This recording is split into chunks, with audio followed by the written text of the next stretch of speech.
नमस्कार दोस्तों, मेरा नाम है विमल सिंह। बालाजी स्टडी अड्डा में आपका स्वागत है।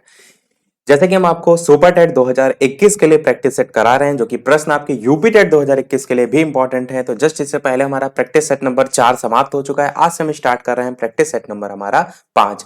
तो पिछले वाले सेट के लास्ट वाले जो प्रश्न थे, रीजनिंग वाला और कंप्यूटर वाला और बाकी प्रश्न, साइड में आई बटन में पिछला वाला वीडियो आपको मिल जाएगा।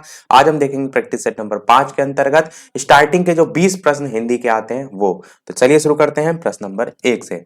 पहला प्रश्न कह रहा है कि मुझसे सुना नहीं जाता जो वाक्य है उसमें कौन सा जो है वो वाच्य होगा, ये बताना है आपको। कर्म वाच्य होगा, भाव वाच्य होगा, कृत वाच्य होगा या निर्मूल वाच्य होगा, बताना है आपको कौन सा सही होगा। तो आंसर की बात करते हैं ऑप्शन एबीसीडी में से। तो इस प्रकार के जो वाक्य होते हैं ना, जैसे मुझसे सुना नहीं जाता, मुझसे खाया नहीं जाता, ये सब किसके उदाहरण होते हैं? ये सब आपके भाववाच्य जो है इसके उदाहरण होते हैं। यही आपका जो है वो सही हो जाएगा। भाववाच्य की अगर डेफिनेशन की बात करें तो आप कह सकते हैं कि भाववाच्य जब वाक्य की क्रिया के लिंग, वचन और पुरुष कर्ता अथवा कर्म के लिंग, पुरुष और जो है वचन और पुरुष जो है उसके अनुसार ना होकर एक वचन, पुल्लिंग तथा अन्य पुरुष हो तो आपका भाववाच्य कहलाता है। पर इतनी डेफिनेशन आपको रटने की कोई आवश्यकता नहीं है, क्योंकि पूछा जाएगा तो वाक्य ही आपसे जो है वो पूछा जाएगा। वाच्य परिवर्तन बहुत पूछा जाता है, जैसे कृतवाच्य से भाववाच्य में परिवर्तन करना, वो आपके कोर्स में भी है, सुपर टेट के कोर्स में भी है, तो वो आपसे पूछा जा सकता है। अगला देखते हैं प्रश्न दूसरा कि 3 प्रकार के वाच्य होते हैं। ये तो ऑप्शन में ही आप देख रहे हैं। जो आपका कृतवाच्य होता है इसे हम कहते हैं एक्टिव वॉइस, और जो आपका कर्मवाच्य है इसे हम पासिव वॉइस कहते हैं, और जो आपका भाववाच्य है इसे हम इम्पर्सनल वॉइस कहते हैं। जो इंग्लिश में आप पढ़ते हैं होता वही है, बस थोड़ा सा आपको पढ़ना होगा। जैसे थोड़ा सा मैं आपको बता भी देता हूँ एक एग्जांपल। जैसे कृतवाच्य है तो इसमें आप क्या कहेंगे? रमेश केला खाता है, दिनेश पुस्तक नहीं पढ़ता है। कर्मवाच्य में आपका क्या हो जाएगा? उसी को पासिव वॉइस, कि कवियों द्वारा कविताएं लिखी गई। हम चेंज नहीं करते हैं एक्टिव से पासिव, वही सेम चीज है। रोगी को दवा दी गई, इस टाइप से। और भाववाच्य में तो मैंने अभी बताया कि मोहन से टहला नहीं जाता, धूप में चला नहीं जाता, इस टाइप से। दूसरा प्रश्न आपका है दुल्हिन गावहु मंगलाचार, पंक्ति जो है वो किस कवि की जो है वो है? कबीर की है, सूर की है, तुलसी जी की है या जायसी की है? तो बताना है आपको ऑप्शन एबीसीडी में से जो है वो कौन सा जो है वो सही होगा। इस टाइप का प्रश्न एक पहले भी मैंने आपको कराया है, जो मैं पहले प्रैक्टिस करा रहा था। तो आंसर की बात करते हैं, आपका ऑप्शन पहला वाला कबीर जी है, बिल्कुल जो है वो सही हो जाएगा।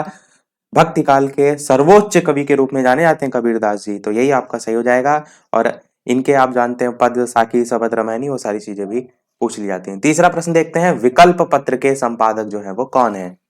थोड़ा सा जूम कर दिया मैंने। 4 ऑप्शन है, सूर्यकांत त्रिपाठी निराला, राजेंद्र अवस्थी, शैलेश मटियानी या फिर प्रताप सिंह। तो प्रताप सिंह करके 4 ऑप्शन दे रखे हैं। विकल्प पत्र के संपादक जो है आपको बताना है इन चारों ऑप्शन में कौन सा सही होगा। तो चलिए बात करते हैं फिर आंसर की, कौन सा सही होगा चारों ऑप्शन में। तो सी वाला आपका ऑप्शन सही होगा। शैलेश मटियानी जो है ये विकल्प पत्र के संपादक हैं। बहुत ज्यादा पूछा नहीं जाता है प्रश्न। चौथा प्रश्न आपका मोस्ट इंपॉर्टेंट है, पृथ्वीराज रासो जो है उसके रचयिता जो है वो कौन है? जगनिक है या फिर सरहपा है या फिर देवसेन है या फिर चंद्र बरदाई है? ये प्रश्न बहुत रिपीट होता है, बार बार पूछा जाता है, फिर भी काफी लोग गलत कर देते हैं। तो जल्दी से बताइए ऑप्शन एबीसीडी में से कौन सा जो है वो सही होगा। तो चलिए बात कर लेते हैं अब आंसर की। तो ऑप्शन एबीसीडी में से डी वाला आपका ऑप्शन चंद्र बरदाई जो है वो बिल्कुल सही हो जाएगा। इसको एकदम रट के रखिएगा, प्रश्न बहुत पूछा होता है। अगला कह रहा है वाक्य के अंग जो है वो कौन कौन से होते हैं? कर्म, कर्ता और क्रिया होता है, या फिर आपका उद्देश्य और विधेय होता है, या फिर कर्म और क्रिया होता है, या फिर सभी होते हैं। तो इस प्रकार से 4 ऑप्शन है, बताना है आपको कौन सा जो है इन चारों में से सही होगा। तो चलिए बात करते हैं आंसर की। आप जानते हैं ना इंग्लिश में सब्जेक्ट और प्रेडिकेट आपने पढ़ा होगा। तो उद्देश्य और विधेय तो होता ही है, कर्ता क्रिया तो होता ही है, कर्म और क्रिया होता है, यानी कि आपका आंसर यहाँ पर आपका डी वाला ऑप्शन उक्त सभी जो है वो बिल्कुल सही हो जाएगा। वाक्य के अंग में सभी आते हैं। पर यहाँ पर देखिए कर्ता और क्रिया ये सारी चीजें तो हमने उक्त सभी दे दिया है, पर एक्चुअल में यदि आप देखेंगे वाक्य के अंग तो आपके उद्देश्य और विधेय ही होते हैं। सब्जेक्ट और प्रेडिकेट हम इनको इंग्लिश में कहते हैं। ऑप्शन में अगर आपको और ना देकर उद्देश्य और विधेय दे रखा है तो आपको सबसे पहले फर्स्ट प्रायोरिटी उद्देश्य और विधेय को ही जो है वो देनी होगी। पर वाक्य में आप देखते हैं कि ना एक कर्ता अवश्य होता है, क्रिया अवश्य होती है, तो इसलिए मैंने उक्त सभी को यहाँ पर प्रेफरेंस जो है वो दी है। पर और ऑप्शन में इस टाइप के ना हो तब आप उद्देश्य और विधेय को ही टिक करेंगे, क्योंकि मेन वाक्य के अंग वही जो है वो होते हैं। सब्जेक्ट और प्रेडिकेट में ये सभी चीजें आ जाती हैं, क्योंकि सब्जेक्ट हो गया उसमें जरूरी नहीं कि आपको उसको अलग से ये सारी कर्म और क्रिया इनको डिफाइन करना पड़े तो उद्देश्य और विधेय को ही आप हमेशा फर्स्ट प्रेफरेंस देंगे। अगला देखते हैं छठा प्रश्न, रंगीला में कौन सा प्रत्यय है, इला है, ला है, बड़ा आ है या गीला है। तो बताना है आपको ऑप्शन है एबीसीडी में से कौन सा जो है वो सही होगा। तो चलिए बात करते हैं फिर आंसर की। स्पष्ट तौर पर आपको दिख रहा है रंगीला, इला आ रहा है आखिरी में, ए वाला आपका ऑप्शन सही हो जाएगा। ये ना सोचिएगा यहाँ पर गीला होगा, ला होगा, ये भी ध्यान देखना पड़ता है। एक सार्थक जो है उससे जो अर्थ शब्द अलग हो रहा है उसका सार्थक अपने आप में भी जो है वो अर्थ होना चाहिए, उसके आधार पर अलग किया जाता है। अगला प्रश्न देखते हैं सातवां, कि पठ क्रिया का विशेषण क्या होगा, पठन होगा, पढ़ना होगा, पठनीय होगा या फिर पढ़ाई होगा। इस प्रकार से चार ऑप्शन है, बताना है आपको कौन सा सही होगा। ऑप्शन एबीसीडी में से बताना है आपको कि पठ क्रिया का विशेषण जो है वो क्या होगा। तो चलिए बात करते हैं फिर आंसर की ऑप्शन एबीसीडी में से। तो आपका ऑप्शन नंबर सी जो है पठनीय जो है वो बिल्कुल सही हो जाएगा। पठ क्रिया का विशेषण जो है आपका पठनीय जो है वो हो जाएगा। अगला प्रश्न है आठवां, कि भूकंप में कौन सी संज्ञा जो है वो है, समूहवाचक है या फिर भाववाचक है या फिर दोनों है या फिर जातिवाचक है। इस प्रकार से चार ऑप्शन है, बताना है आपको कौन सा सही होगा। इसके अलावा वीडियो पसंद आए तो सभी लोग वीडियो को लाइक भी अवश्य कर दीजिएगा, ताकि इसी प्रकार अच्छे अच्छे प्रश्न में आपको आगे भी जो है वो प्रैक्टिस कराता रहूं।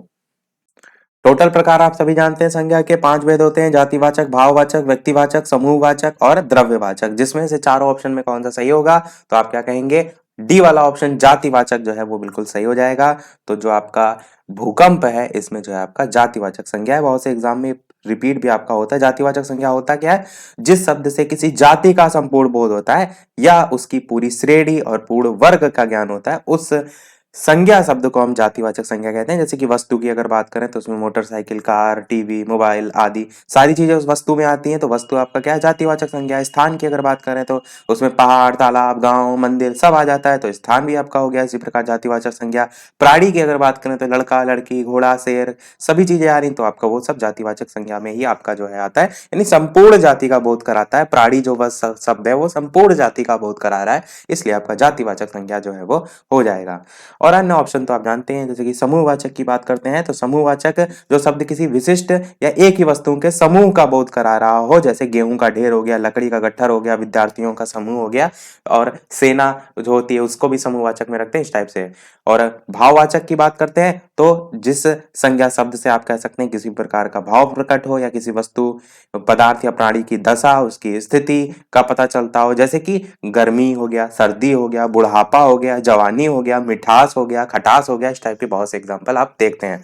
नवा प्रश्न कह रहे हैं कि किस छंद में जो है वो 6 चरण होते हैं, बरवे में, चौपाई में, सोरठा में या छप्पे में। इस प्रकार से बताना है कौन सा जो है वो सही होगा।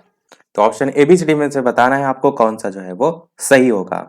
तो चलिए बात करते हैं फिर आंसर की। बरवे, चौपाई, सोरठा या छप्पे में से आपका छप्पे जो है वो बिल्कुल सही हो जाएगा। यहाँ भी छा है, यहाँ भी छा है, थोड़ा सा इसको ट्रिक से जोड़कर याद रखिएगा कि छप्पे छंद जो है इसमें टोटल 6 चरण जो है वो होते हैं, जिसमें पहले जो 4 चरण होते हैं वो आपके रोला छंद के होते हैं। किसके होते हैं, रोला छंद के होते हैं। और अंत के जो 2 चरण होते हैं वो आपके उल्लाला छंद के होते हैं। तो रोला और उल्लाला से मिलकर क्या बनता है, इस टाइप से भी आपसे प्रश्न पूछा जाए तो आप कहेंगे छप्पे जो है वो बनता है। और जो पहले 4 चरण होते हैं उसमें 24 मात्राएं होती हैं, और बाद के जो 2 चरण होते हैं उसमें 26-26 या फिर 28-28 मात्राएं जो है वो होती हैं। एग्जाम्पल इसका बहुत जो पूछा जाता है अधिकतर वो पूछा जाता है, नीलांबर परिधान हरित पट पर सुंदर है, सूर्य चंद्र युग मुकुट, मेखला रत्नाकर है, इस टाइप का एक एग्जाम्पल भी इसका पूछा जाता है। 10वां प्रश्न देखते हैं, वीर रस का स्थायी भाव जो है वो क्या होगा। स्थायी भाव तो आप रट लीजिए, मोस्टली एक ना एक प्रश्न आपसे स्थायी भाव से पूछ लिया जाता है। तो बताना है स्फूर्ति, युद्ध, उत्साह या विरक्ति में से कौन सा सही होगा। अभी जो मैंने प्रैक्टिस सेट पहले कराया तो उसमें मैंने एक साथ सारे बता दिए थे, इसीलिए कि बार बार ना बताना पड़े। तो वीर रस का स्थायी भाव कौन सा होगा, ऑप्शन एबीसीडी में से सी ऑप्शन उत्साह जो है आपका बिल्कुल सही हो जाएगा। लाइव टाइमिंग है शाम के 8 बजे की, तो लाइव आकर भी वीडियो सुपर टेट के लिए आप देख सकते हैं। और सी टेट की टाइमिंग दोपहर के 3 बजे इस समय जो है वो चल रही है। तारीख है आपकी 5 जनवरी 2021। 11 प्रश्न है आपका, अजौ तर्यौना ही रहो श्रुति सेवत इक रंग। इसमें आपको अलंकार जो है वो बताना है। ये जो पंक्तियां दे रखी है इसमें अलंकार बताना है। रूपक अलंकार होगा, श्लेष अलंकार होगा, यमक अलंकार होगा या फिर आपका अनुप्रास अलंकार होगा। तो ऑप्शन एबीसीडी में से छाटिए और बताइए कौन सा जो है वो सही होगा। तो चलिए बात करते हैं फिर आंसर की।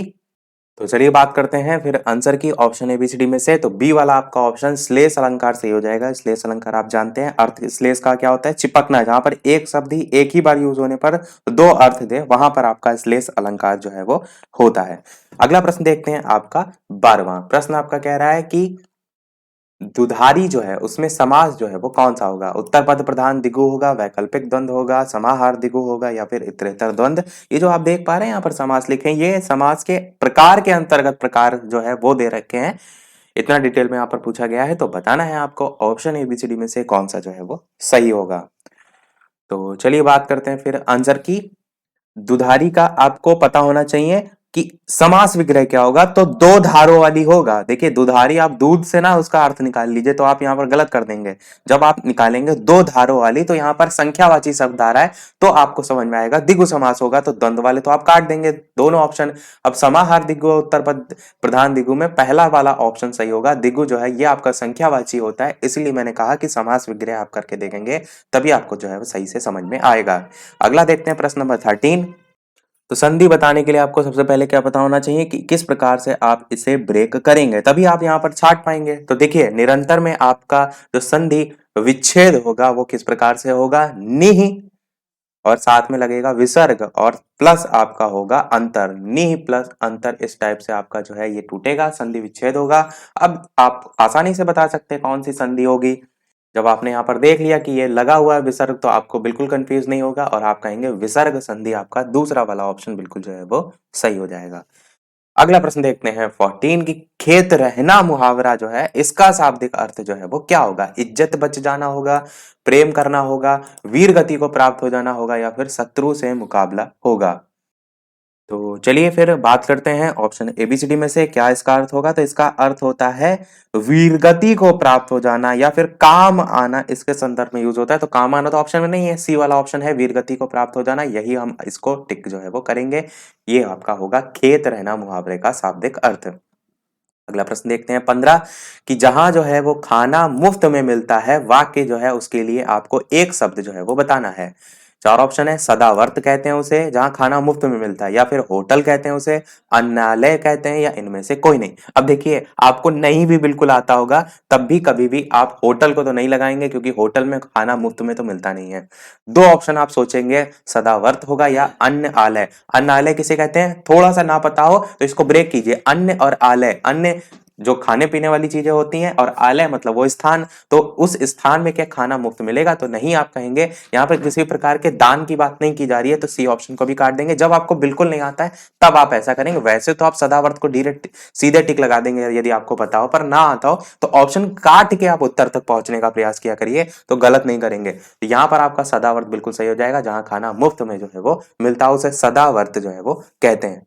अगला प्रश्न देखते हैं हमारा 16 कि निम्नलिखित में से एक जो है समुद्र का जो है पर्यायवाची शब्द है, इसमें से नहीं पूछा गया है। थोड़ा सा अच्छा जूम आउट कर देते हैं ताकि एक बार में आपको पूरा जो है वो प्रश्न दिखाई दे। तो कौन सा आपको बताना है, समुद्र का पर्यायवाची यहाँ पर नहीं है।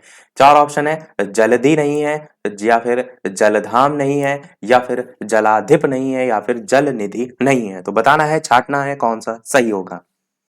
तो चलिए बात करते हैं फिर आंसर की। ऑप्शन एबीसीडी में से कौन सा नहीं होगा, तो आपका सी वाला ऑप्शन जलाधिप जो है वो बिल्कुल सही होगा, जो कि समुद्र का पर्यायवाची नहीं होता है।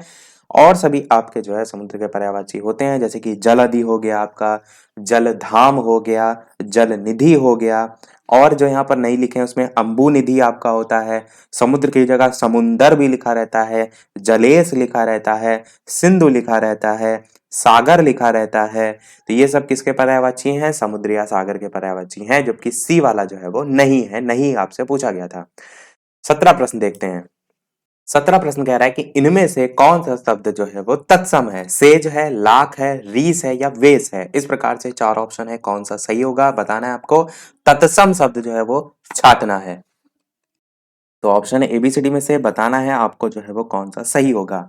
तो चलिए बात करते हैं आंसर की। यहाँ पर थोड़ा सा गलत लिखा हुआ है, ये जो आंसर सही होगा वो डी वाला होगा, वेश। पर ये जो शाह है, ये वाली शाह नहीं बनती है, ये आपकी ये वाली शाह बनती है। इससे आप एक वर्ड बनाते हैं वेशभूषा, तो वो आपका वेश है। यहाँ पर ये वाली षटकोण वाली शाह नहीं होगी। और इसका आपका तद्भव रूप क्या होता है, जब ये तत्सम है तो तद्भव रूप भी पता होना चाहिए, तो भेष होता है।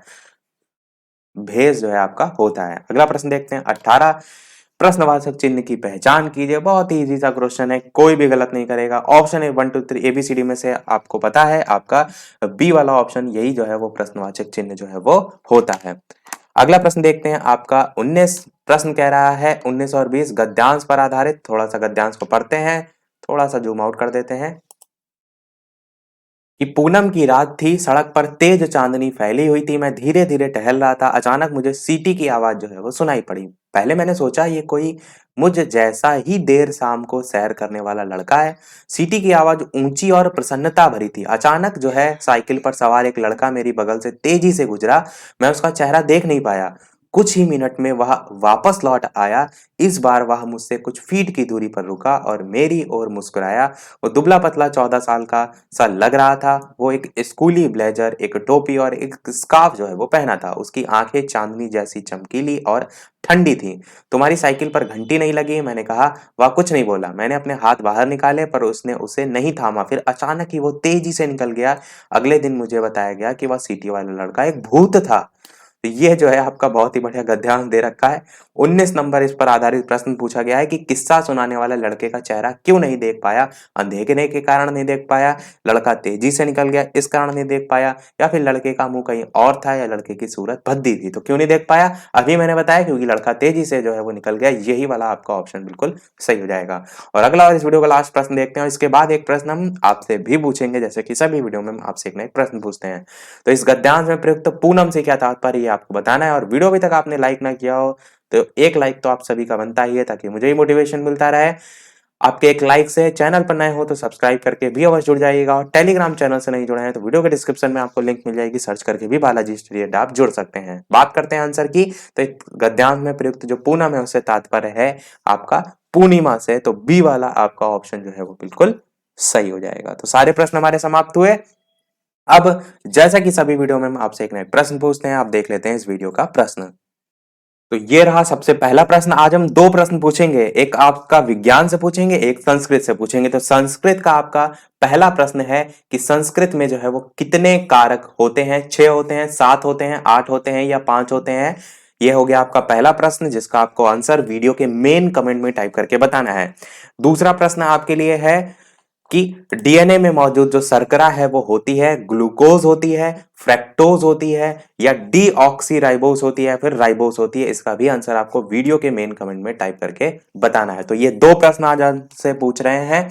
इसके दोनों के आंसर हम आपको बताएंगे कल, जो इसके आगे के हम 30 प्रश्न कराएंगे उसमें। तो सभी लोग तब तक वीडियो के मेन कमेंट में आंसर टाइप करके बताइएगा। देखते हैं कितने लोग सही जो है इसका आंसर देते हैं। तो इसी के साथ हमारे आज के सभी प्रश्न समाप्त हुए। टोटल 20 में से आपके कितने प्रश्न सही रहे, अपना स्कोर भी कमेंट सेक्शन में अवश्य बताइएगा। आज की वीडियो में इतना ही।